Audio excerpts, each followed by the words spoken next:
Akan banyak syarat dan pelajaran yang kita akan petik dari kisah-kisah yang diceritakan oleh masyayikh kita tentang ukubah man taraka shalah, hukuman bagi orang-orang yang meninggalkan salat. Ma'asyiral muslimin yang dimuliakan Allah Subhanahu wa taala.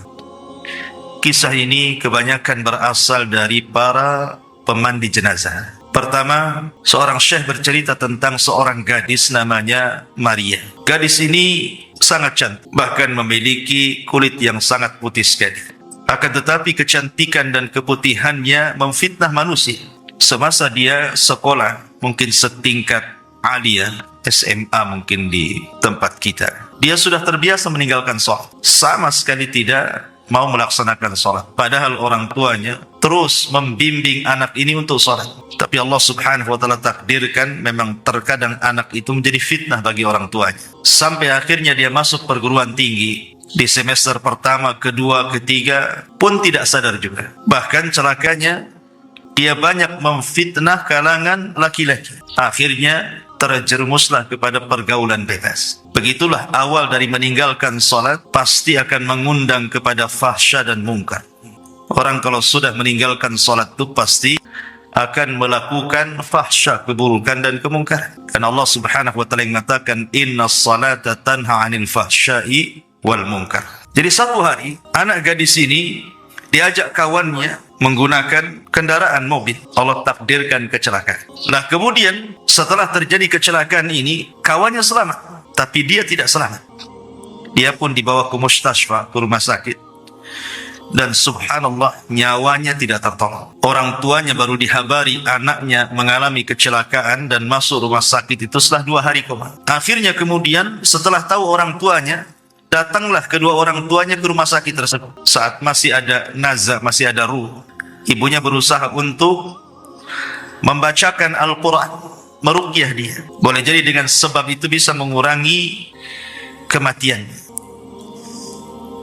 Tetapi setiap kemudian orang tuanya meruqyah dia, maka badannya kejang-kejang, seolah-olah dia merasakan sakit yang tidak ada yang tahu kecuali Allah Subhanahu wa ta'ala.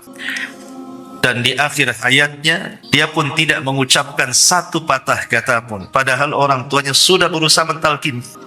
Akhirnya meninggallah wanita ini, seorang wanita yang bernama Maria. Kemudian jenazahnya dibawa balik. Akhirnya kemudian orang tuanya memanggil orang yang bisa atau biasa memandikan jenazah. Maka yang memandikan jenazah ini kemudian masuk ke tempat pemandian. Subhanallah, baru saja kemudian dia menyingkap kain yang menutup wajahnya itu. Wajahnya berubah. Yang tadinya cantik putih menjadi hitam kelak, seolah-olah terbakar. Yang lebih parah lagi, keluar bau dari mulutnya. Rupanya mengeluarkan kotoran. Biasa orang memandikan jenazah membersihkan kotoran dari dubur, tapi ini keluar kotoran dari mulutnya. Akhirnya sang pemandi jenazah ini tidak tahan karena baunya. Dia berusaha mengikat lehernya supaya tidak keluar lagi kotoran, tapi terus keluar. Naudzubillah. Akhirnya kemudian dia pun tidak tahan keluar. Kemudian menceritakan secara rahasia kepada orang tuanya. Karena ini aib masalahnya kan. Akhirnya kemudian masuklah dia dan kedua orang tuanya, kemudian memandikan bersama-sama. Walaupun sesulit apapun, akhirnya selesailah pemandian itu. Kemudian diangkat jenazah itu, kemudian dikafan dan dikuburkan. Pemandi jenazah ini kemudian mulai bercerita kepada orang tuanya, sebenarnya ada apa dengan anakmu? Kok bisa anak yang cantik, anak yang putih gitu kan, anak yang luar biasa di mata orang tuanya, saat kematiannya seperti itu. Barulah kemudian orang tuanya cerita bahwa anaknya itu la tusalli, tidak pernah salat. Anaknya itu tidak pernah salat. Bagaimana Allah Subhanahu wa ta'ala mengazab wanita yang tidak salat ini di dunia sebelum akhir. Dari sini menunjukkan bahwa pelajarannya adalah seputih apapun manusia, secantik apapun manusia, setampan apapun manusia, kalau tidak salat maka hitam hati. Tapi sehitam apapun manusia, selegam apapun manusia, kalau dia salat, dialah orang putih sebenarnya. Ini satu kisah. Kisah yang kedua masih dari seorang pemandi jenazah. Jadi satu hari ada anak muda meninggal. Kemudian kedua orang tuanya mencari pemandi jenazah. Dapatlah yang memandikan jenazah. Kondisinya sama dengan kisah yang pertama. Jadi ketika kemudian sang pemandi jenazah ini masuk ke ruang jenazah, ke ruang pemandian jenazah itu, dilihatnya badannya biasa-biasa saja. Maksudnya anak ini tampan, putih, tidak ada masalah. Maka sebagaimana biasa, seorang pemandi jenazah tentu menyediakan kapur baru, kemudian juga daun bidara, air dan yang semacamnya, sabun. Yang membuat kaget pemandi jenazah ini, saat disiramkan itu, air yang bercampur daun bidara ke wajahnya itu, tiba-tiba berubah wajah. Subhanallah. Wajahnya yang tadinya putih menjadi hitam kelak, seolah-olah terbalik. Akhirnya dia kaget. Apa yang salah dengan dia? Dia hanya menyiramkan air yang ada campuran bidara ke wajahnya, tiba-tiba seolah-olah menyiramkan air keras. Langsung hitam wajah. Dia pun ketakutan. Akhirnya kemudian keluar dia. Kemudian dia bertanya kepada jamaah yang hadir di situ, siapa orang tua dari jenazah ini? Tidak ada yang mengaku. Dia berteriak lagi, man abu? Siapa bapaknya? Tidak ada yang menjawab. Dia pun berteriak lagi, man abu? Siapa bapaknya? Rupanya dari belakang orang-orang yang ramai itu mengatakan, ana abu, saya bapaknya. Kemudian dipanggillah bapak, suruh masuk ke ruang pemandian jenazah. Tidak mau. Kemudian dia mengatakan, tolong itu anak. Akhirnya orang tua ini dipaksa untuk masuk ke pemandian jenazah. Masuk juga akhirnya. Kemudian dilihatnya anaknya yang tadinya putih, wajahnya menjadi hitam. Tiba-tiba ayahnya mengatakan apa? Allahu yal'anuka fid dunya wal akhirah. Allahu yal'anuka fid dunya wal akhirah. Allah sudah melaknat kamu di dunia dan di akhirat. Kata yang memandikan jenazah mengatakan, ya fulan, itu anak. Kenapa kau laknat dia? Itu anakmu. Masa anakmu kau laknat seperti itu? Maka ayahnya bercerita dan mengatakan, demi Allah, aku ini sayang dengan anak. Tetapi setiap aku suruh dia salat, dia tidak mau salat. Kupaksa dia salat, dia malah melawan kepada diriku. Allahu yal'anu fid dunya wal akhirah. Semoga Allah melaknat dia di dunia dan di akhirat. Maka yang mandikan jenazah terus mengatakan, jangan kau laknat dia, doakan kebaikan. Jangan seperti itu anak. Akhirnya dia baru sadar. Kemudian orang tua ini menangis. Selepas itu kemudian sepakat orang tua dan yang mandikan jenazah agar jangan menceritakan kepada siapapun. Kemudian jenazah ini dikafani, dibawa ke kuburan. Kemudian sampai di kuburan, yang masuk ke liang lahat ini saudaranya. Ketika sudah sampai di liang lahat, itu jasad itu ada di liang lahat. Di antara sunnah memasukkan jasad ke liang lahat adalah mengarahkan wajah ke kiblat. Itu di antara sunnah. Subhanallah. Ketika ini dia hendak mengarahkan wajahnya ke kiblat, ada gerakan di wajah. Kaget dia. Kok ada gerakan di wajahnya? Seolah-olah dia hidup. Padahal dia mati. Rupanya setelah kemudian dilepas, wajahnya tiba-tiba berputar 180 derajat. Berputar, tidak mau mengarah ke kiblat. Diputar lagi, terputar lagi ke arah lain. Sampai 3 kali, akhirnya ketakutan. Kemudian dia pun naik ke atas kuburan. Dia mencoba mentelpon ahlul ilmi, ulama, meminta fatwa. Ini gimana? Wajahnya nggak mau ngadap kiblat, kasih berbalik ke arah ke belakang kiblat gitu. Akhirnya para ulama yang ditelepon dia memberikan fatwa, sudah, kalau memang tidak bisa diarahkan, kuburlah seperti itu. Akhirnya dikubur seperti itu. Kemudian setelah dikubur seperti itu, kemudian ulama yang ditelepon ini oleh saudaranya ini bertanya, aku belum pernah ditanya fatwa soal jenazah yang seperti ini. Saya mau tanya baik-baik, kenapa dengan saudaramu itu? Kenapa seperti itu? Maka saudaranya mengatakan, demi Allah wahai Syekh, orang tua kami mengajari kami baik, mengajari kami sholat, menyuruh kami sholat, tapi saudaraku yang satu ini tidak mau sholat. Kata sang ulama, oh boleh jadi ketika dia benci kepada Allah, Allah benci kepada dia. Ketika wajahnya diarahkan ke kiblat, tidak mau mengarah ke kiblat, maknanya Allah benci dengan dia. Kemudian dia membacakan hadis, man ahabba liqa Allah ahabballahu liqa'ah, wa man kariha liqa Allah karihallahu liqa'ah. Siapa yang cinta berjumpa dengan Allah ketika di dunia, dia cinta berjumpa dengan Allah. Dengan cara apa? Salat. Karena salat itu perjumpaan kita dengan Allah. Makanya Allah mengatakan dalam Al-Quran itu, ketika Allah subhanahu wa ta'ala mengatakan tentang orang-orang yang melaksanakan salat, memang salat itu lakabiratun illa alal khashi'in.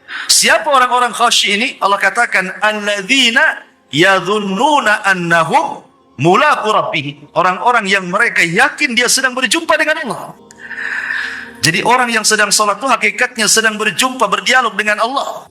Ketika dia tidak suka berjumpa dengan Allah dalam salatnya, maka Allah benci berjumpa dengan dia. Makanya susah wajahnya diarahkan ke kiblat. Ini kisah yang kedua, kisah tentang orang yang meninggalkan salat. Kisah yang ketiga, ada seorang yang bernama Karim dan Salim, kakak beradik. Si Karim dan si Salim. Si Karim ini orangnya ahli maksiat, suka meninggalkan salat. Banyak dosa dia lakukan, narkoba lah, macam-macam. Si Salim pula adiknya, orangnya baik, taat beribadah kepada Allah Subhanahu wa taala, tidak pernah meninggalkan salat, birrul walidain, dan luar biasa. Begitulah kadang-kadang dalam keluarga, ada yang baik, ada yang tidak baik. Itu ujian kan itu ya. Terkadang satu keturunan ayahnya baik, belum tentu anak-anaknya baik. Seperti si Karim dan si Salim ini. Lah akhirnya kemudian yang namanya si Salim ini adiknya, begitulah jiwa kalau sudah terbiasa baik, tentu melihat ketidakbaikan tidak akan suka. Itu fitrah itu, karena al-arwahu junudun mujannada. Ruh itu biasanya tergabung dengan golongan. Kalau dia orang baik, dia ingin kebaikan. Kalau dia orang jahat, pasti dia cenderung untuk melakukan kejahatan. Begitulah ruh. Jadi Salim ini tiap hari ngasih tahu si Karim, bapaknya, kakaknya, supaya sholat, meninggalkan narkoba, meninggalkan kejahatan, kezaliman, dan begitu terus. Sampai pada waktunya Allah takdirkan si Karim ini kecelakaan juga, kemudian koma. Lah sang adik ini si Salim ini, karena dia orang soleh, dia ingin mendoakan kebaikan untuk kakaknya, karena kakaknya tahu tidak sholat. Maka ketika koma sudah hampir 1 minggu nih, si Salim ini datang ke rumah sakit. Dia sholat, dia berwudu, kemudian sholat 2 rakaat, kemudian berdoa kepada Allah, minta supaya sang kakak si Karim ini disembuhkan. Subhanallah, doanya orang soleh, mustajab. Akhirnya dengan pertolongan Allah Azza wa Jalla, Karim ini sembuh. Komanya, sadar dari komanya, kemudian sembuh. Setelah sembuh, subhanallah, terkadang ada orang-orang yang ditegur oleh Allah tidak sadar. Sebenarnya kalau dia paham kecelakaan itu kan Allah sedang menegur dia sebenarnya. Tapi ada orang-orang itu yang a'angzartahum am lam tunzirhum la yu'minun. Kau beri peringatan dia, kau tidak beri peringatan dia, tidak juga beriman. Ada orang-orang yang jenis kayak gini nih. Jadi setelah sembuh dari sakitnya si Karim ini, kemudian si Salim mengingatkan soal ujian dia. Harusnya kau sadar, kau ini sudah kecelakaan, mau koma, mau mati, sudah sembuh, tak mau juga sholat. Ada apa dengan kamu ini? Sampai pada waktunya, rupanya si Karim ini punya kawan maksiat, kecelakaan, meninggal. Akhirnya si Karim ini ketakutan dia. Sejak itulah kehidupannya tidak tenang, selalu dimimpikan dengan mimpi buruk. Sampai pada waktunya dia pernah bermimpi melihat kawannya yang sesama ahli maksiat itu sedang diadab Allah Subhanahu wa taala dalam mimpinya. Naudzubillah. Dari situlah kemudian dia tersadar. Akhirnya dia minta maaf kepada adiknya si Salim. Sejak itu dia tidak pernah meninggalkan sholat. Alhamdulillah dapat hidayah. Ini kisah ketiga. Kisah keempat, kisah ini dikisahkan seorang imam masjid. Jadi kisahnya begini. Jadi ada di lingkungan situ, di masyarakat situ, ada orang baru datang. Kebetulan mungkin dia membeli rumah di situ. Celakanya tetangganya pula tak sholat. Cuman kadang dia kan tidak tahu, dia datang ke desa itu membeli rumah, dia kan tidak melihat tetangga, beli saja dia. Lah orang ini orang soleh yang membeli rumah ini. Tetangganya pula narun muqadah, ya, yang suka nyala-nyalakan api kemaksiatan.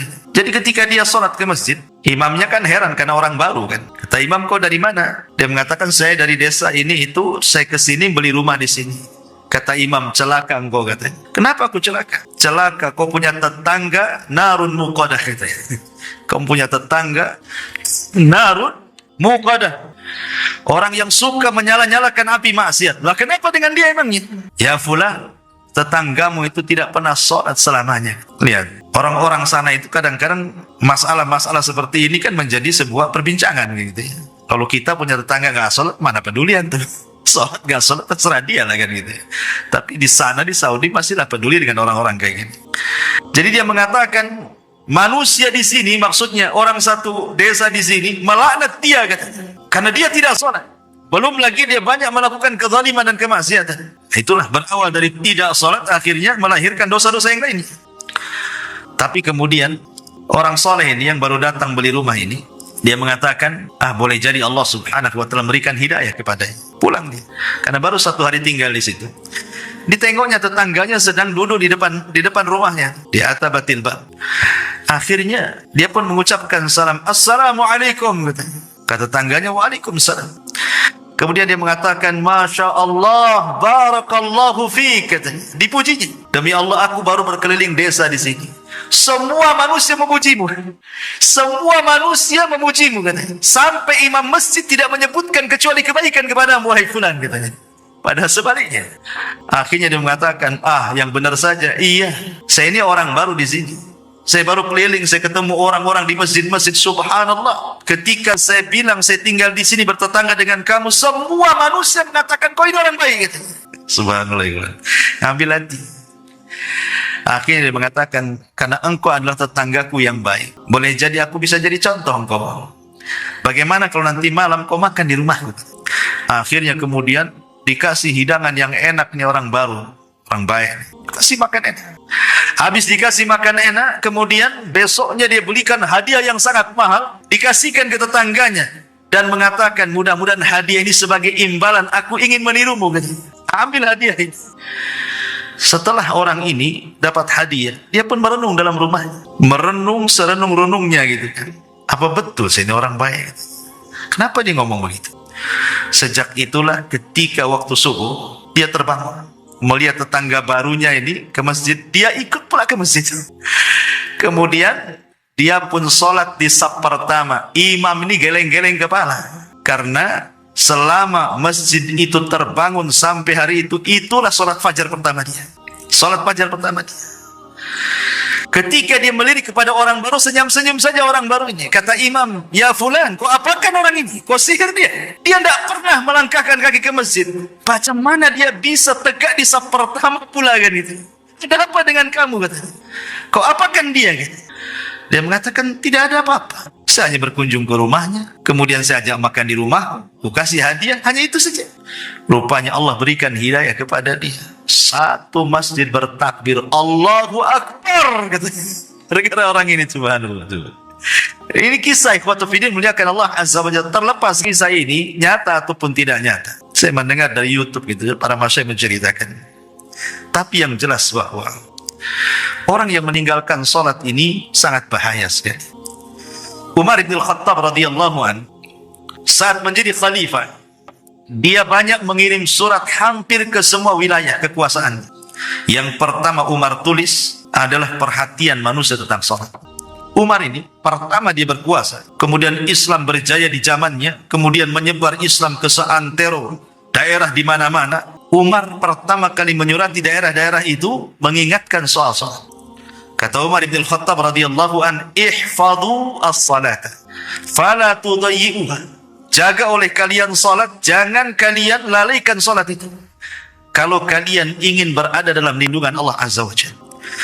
Makanya saat Umar bin Khattab radhiyallahu an ditusuk saat salat subuh oleh seorang majusi, Abu Lu'lu' al-Majusi. Kemudian Umar pun menghentikan salatnya karena pingsan pada rakaat pertama, hendak ke rakaat kedua ditusuk saat jadi imam. Sampai-sampai dia mengira bahwa dia sedang digigit anjing, dan dia mengatakan apa? Akalatni kalbun, akalatni kalbun. Anjing sedang menggigitku, padahal sedang ditusuk dari belakang beberapa tusukan oleh Abu Lu'lu' al-Majusi. Orang yang sangat dendam dengan Umar karena Umar membebaskan Persia. Akhirnya di rakaat kedua Umar kan tumbang, yang menggantikan Abdurrahman ibn Auf. Kemudian Abu Lu'lu' ini dikejar, kemudian menyabetkan pisau yang ada di tangannya sampai 7 sahabat tumbang dan mati di tempat. Yang lainnya luka-luka. Kemudian dihadang Abdurrahman bin Auf, kemudian dibunuh diri. Tapi Umar ini sempat diselamatkan. Ketika diselamatkan Umar ini, tabib didatangkan. Setiap dimasukkan obat keluar dari bekas lukanya. Kata tabib, Umar tidak mungkin selamat. Umar ketika itu pingsan. Akhirnya kemudian orang-orang berusaha menyadarkan Umar bin Khattab, tapi tak sadar-sadar. Ada orang yang paham kebiasaan Umar itu adalah salat, sehingga kemudian dibisikkan di telinganya dan mengatakan, ya Amirul Mukminin, qad shalla, apakah kau telah salat? Subhanallah, hanya semata-mata diingatkan salat, terbangun Umar itu. Kan heran ya, orang pingsan diingatkan salat bisa bangun. Kita ini tak pingsan, kita ini hanya tidur. Kadang-kadang masjid musola itu bersaut-saut tuh. Kadang-kadang corong pula ke jendela dia. Tak juga, Pak. Oke lah, tidur dia.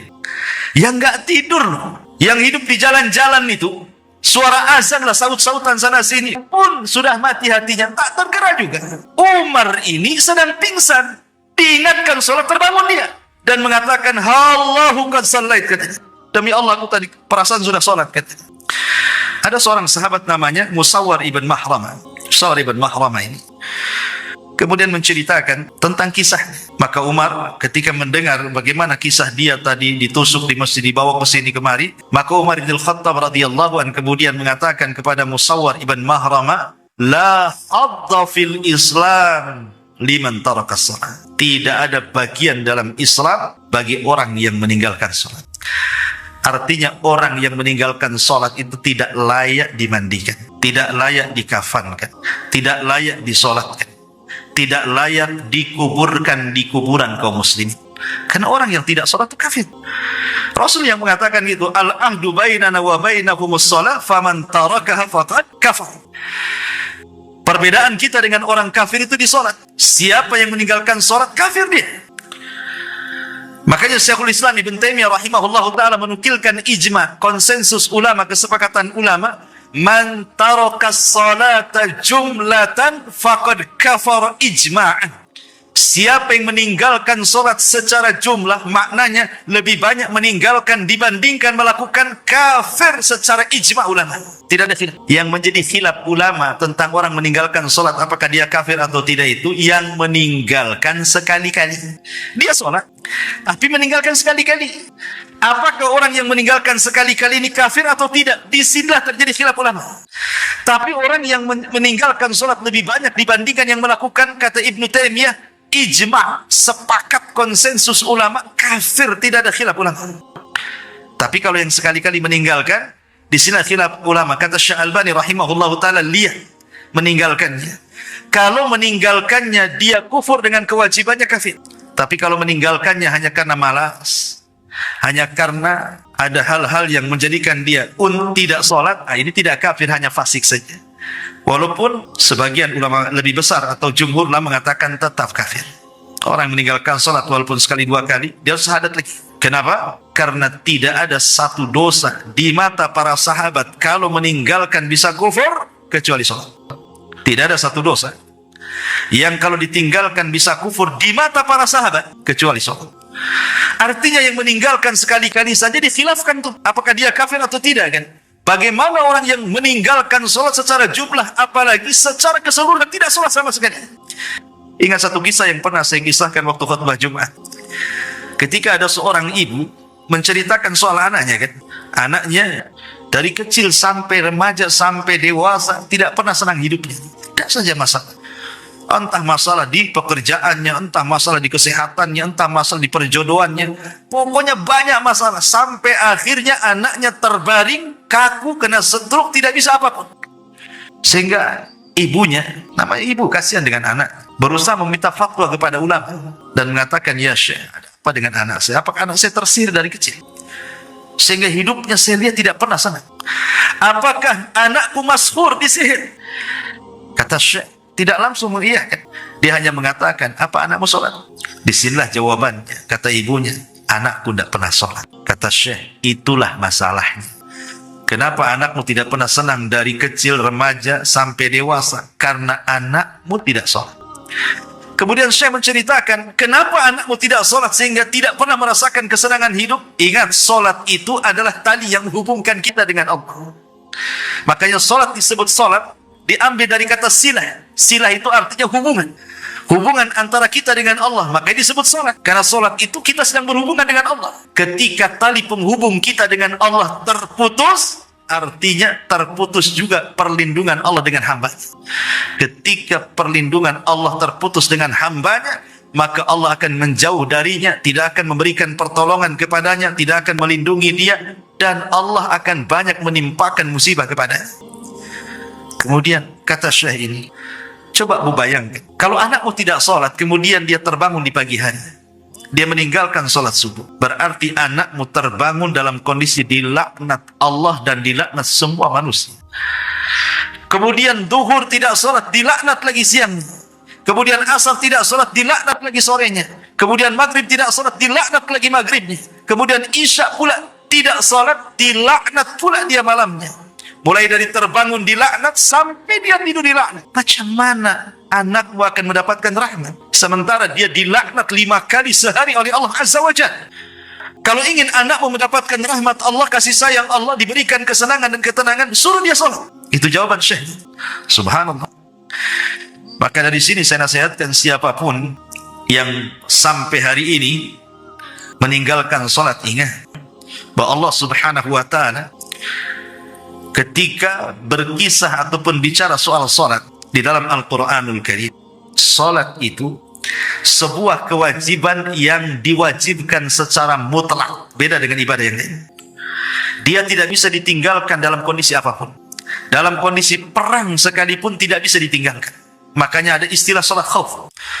Sampai-sampai Rasul mengatakan, kalau engkau bisa sholat berdiri, tidak bisa sholat berdiri duduk, tidak bisa sholat duduk berbaring. Sampai Syekh Ibn Utsaimin rahimahullah ta'ala mengatakan, sampai pun dia terbaring tidak bisa bergerak, kalau akalnya masih sadar, diingatkan masih dia menangkap ingatan dia, maka dia wajib sholat. Dengan cara apa? Membayangkan. Kecuali kalau akalnya sudah hilang, cerita nggak apa, ada cerita lagi.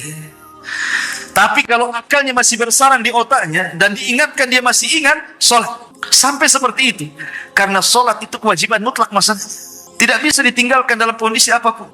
Makanya saya heran, ada orang kerja di bengkel penuh dengan oli, kemudian diingatkan sholat. Kenapa kau tak sholat? Nggak bisa, kotor nih, banyak oli katanya. Emang oli najis? Kecuali kau kencing di celana, iyalah kan itu. Bahkan ada petani-petani yang kotor badannya dengan tanah gitu, tidak mau sholat hanya gara-gara kotor. Tanah tidak najis. Ya memang sebaiknya sholat itu bersih, tapi dalam kondisi Anda tidak punya pakaian lagi, mau apa? Sholat. Sampai pun di kamar mandi sekalipun terkunci, kata Ibnu Taimiyah rahimahullah dalam Fatawa Al-Majmul, Fatawa dalam kitabnya, ketika di soal-soal orang yang masuk kamar mandi terkunci. Jadi antum masuk kamar mandi, terkunci dari luar, tidak bisa keluar. Nggak ada yang membuka. Pamannya, antum masuk kamar mandi pagi, sendirian di rumah, terkunci. Mungkin baru ada yang membuka di sore hari. Berarti lewat padanya zuhur dan asar. Bagaimana orang yang terkunci di kamar mandi? Kamar mandi kan tempat najis. Apakah kemudian dia harus menunggu orang yang membukanya sampai maghrib? Ataukah dia sholat? Kata Ibnu Taimiyah, sholat di kamar mandi. Sholat di kamar mandi. Karena dia meninggalkan 2 waktu nantinya, zuhur dan asar. Kenapa demikian? Karena meninggalkan kewajiban itu lebih berdosa dibandingkan melaksanakan yang diharamkan. Itu kaidah. Tarkul wajib asyad min irtikabil muharramat. Meninggalkan yang wajib itu lebih parah dosanya dibandingkan melakukan hal-hal yang diharamkan. Sholat di kamar mandi haram, tidak boleh. Tapi meninggalkan sholat lebih parah lagi dosanya. Itu maksudnya. Maka tetap sholat. Dari sini menunjukkan apa? Kewajiban sholat itu adalah kewajiban mutlak. Bahkan Nabi SAW mengistilahkan sholat itu kan tiangnya agama. Kalau antum sedang di rumah, tiba-tiba ada orang datang menghancurkan tiang-tiang rumah kita, kemudian rumah kita roboh, kira-kira apa yang antum ucapkan kepada orang itu? Antum bisa marah kan? Bisa emosi lah kan itu. Masa rumah dirobohkan? Tapi ketika antum melihat orang yang tidak sholat, diam-diam saja. Padahal orang yang meninggalkan sholat itu dia sedang merobohkan agama. Kita marah dengan orang yang merobohkan rumah kita, tapi kita tidak marah dengan orang yang merobohkan agama. Coba bayangkan. Kan aneh itu. Rasul yang mengatakan as-salatu amududdin. Sholat itu tiangnya agama. Kata Nabi SAW, Ra'sul amri al-Islam wa amuduhu salah wa dhirwatu sanamihil jihadu fi sabilillah. Pokok urusan hidup manusia itu Islam. Tiangnya sholat. Puncak dari amal soleh adalah jihad di jalan Allah Subhanahu wa ta'ala. Dan ingat, orang yang meninggalkan sholat, Allah tidak akan melihat. Allah tidak akan bicara dengan dia.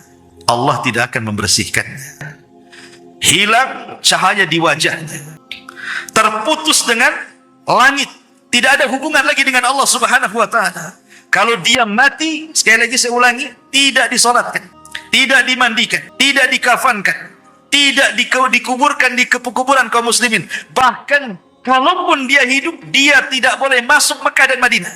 Karena dia dianggap najis. Tidak boleh orang meninggalkan sholat masuk Mekah dan Madinah. Bahkan tidak halal penyembelihan. Kalau dia menyembelih binatang, orang yang tidak sholat tidak halal. Bagaimana orang kafir? Halal penyembelihan. Tidak bisa seperti itu. Bahkan Kalau kita melihat di permulaan dakwah Rasul, surat yang pertama turun apa? Iqra. Rasul disuruh belajar.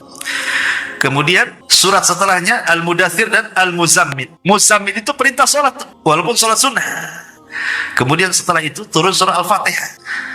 Lah dari sini menunjukkan bahwa kalau kita perhatikan dari surat-surat yang awal-awal turun saja, itu tekanannya kemana? Ke salat.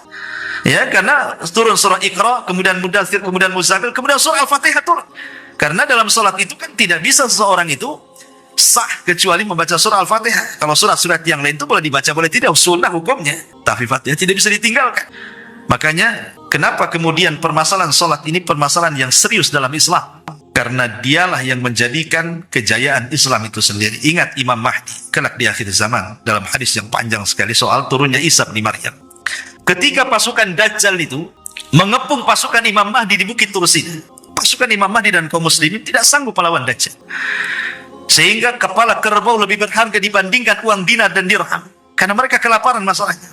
Sampai akhirnya pasukan Al-Mahdi mengatakan kepada Imam Mahdi, kalau kita tetap bertahan di bukit ini, kita akan mati sia-sia. Sebaiknya kita bertempur, hidup mulia atau mati syahid. Akhirnya mereka sepakat, menang kalah, besok turun. Ketika di waktu subuh, adzan dikumandangkan. Tiba-tiba langit gelap.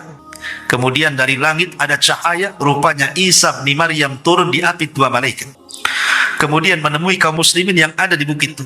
Ketika itu qomat mulai dikumandangkan. Kemudian Imam Mahdi mengatakan, taqaddam ya ruhallah, silahkan kau yang jadi imam wahai Isa. Tapi Isa menolaknya dan mengatakan, setiap kaum ada imamnya, kau saja. Akhirnya Imam Mahdi menjadi imam. Kemudian Nabi Isa menjadi makmum di belakang Al-Mahdi. Salat fajar. Kemudian setelah itu, setelah selesai salat, Isa mengusap semua wajah pasukan kaum muslimin di bawah kepemimpinan Al-Mahdi dan menyebutkan tempat tertinggi di surga. Bukan mereka akan masuk surga, tapi menyebutkan tempat tertinggi di surga. Maka berbahagialah orang-orang yang diusap Isa bin Maryam kala itu. Maka setelah itu mereka turun gunung, kemudian menghancurkan tentara Dajjal, dan Dajjal mati di tangan Isa bin Maryam. Syahidnya apa di sini? Kemenangan peperangan Al-Mahdi dan juga Isa melawan Dajjal dilakukan setelah sholat fajar. Syahid di sini.